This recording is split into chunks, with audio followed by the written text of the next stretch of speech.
There you go. Hello, this is Dr. Tyler Hamel, Kingwood Chiropractor, and today we're talking about rotator cuff tendinitis, frozen shoulder, different shoulder issues like that, right? So we want to know exactly why this is happening in the first place. So the main reason is because of our posture with our shoulders. We tend to come over this way.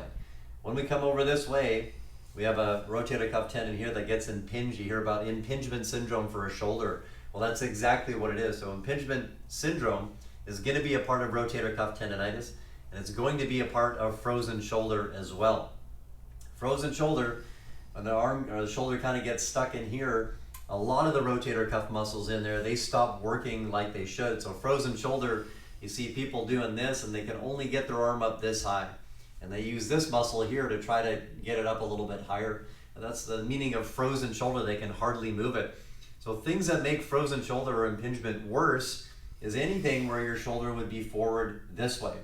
So people say too, when they're in their car and they try to reach back a little bit this way, it puts extra stress on the shoulder, so they're not able to do it. Extra impingement.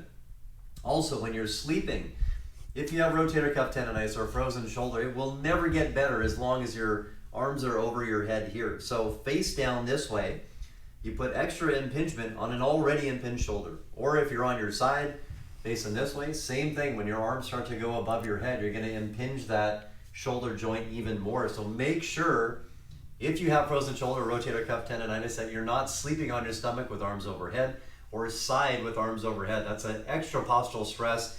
Again, it will not go away if that's the case. So things you can do is working on shoulder positions that are a little bit back this way, right? So think about you're wanting to squeeze your shoulder blades back a little bit this way. We can do exercises like this where we squeeze our shoulder blades or scoop our shoulder blades back. Just scooping our shoulder blades back, that removes the impingement. So right away, there'll be less pain and there'll be more movement and more range of motion. And that's kind of the key to getting better for frozen shoulder or rotator cuff tendinitis. We have to get those rotator cuff muscles working that are kind of shut off. And those other ones that are really overactive, we have to calm those down. We have to get inflammation down. So basically that is a simple way that you can do it. So exercises, think about any time for frozen shoulder, make sure your shoulder blades are squeezed and you are taking away the impingement from your shoulder here to back this way.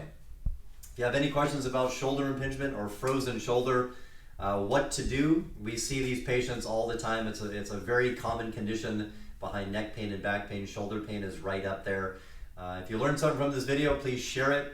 If you have any questions, you can message us below or give us a call, 281-360-8387.